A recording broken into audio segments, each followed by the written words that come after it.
why does he keep things from us?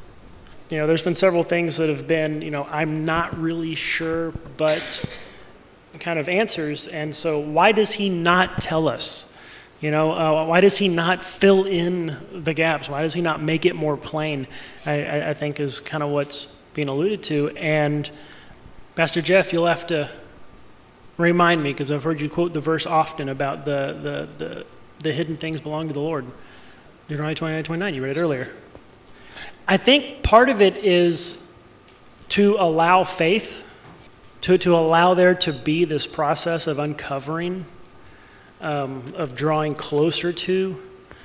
Whenever my wife and I got married, we didn't automatically know everything about each other before we got married.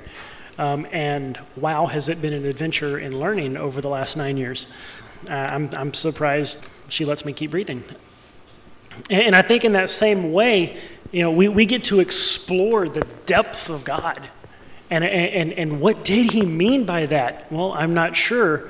And he leaves things a little vague, so that we have to chase after him and find, if not the answer, at least fellowship with him as we seek it.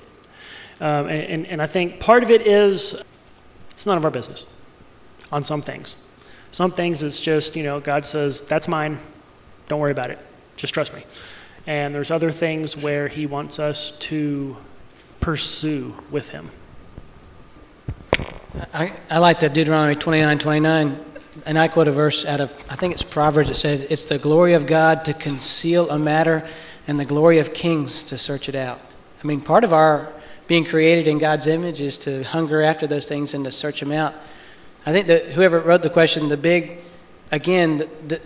difference where our culture is going as opposed to where maybe God wants us to go is we think that information is the key. And information is not the key. Relationship is the key. God wants to be in a relationship with us. And in a relationship, just like marriage, you don't always get all the answers. But you can still have an amazing relationship. But if it's just about information, it's cold, it's hard, and you'll get a piece of information and you'll go on to the next thing. And I think rather than information, God wants a relationship with us. I also think on that I think God does hold stuff back from us because we can't have that understanding. Or it might not be good timing.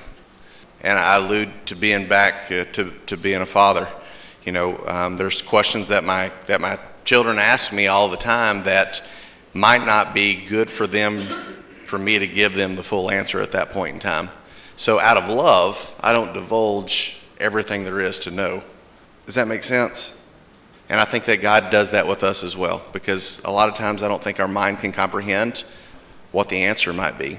Or he might have a better plan for us that he wants to divulge to us later. So why does God hold stuff from us? I think it's because he loves us and that he has a better plan than what we think the answer should be at that point in time.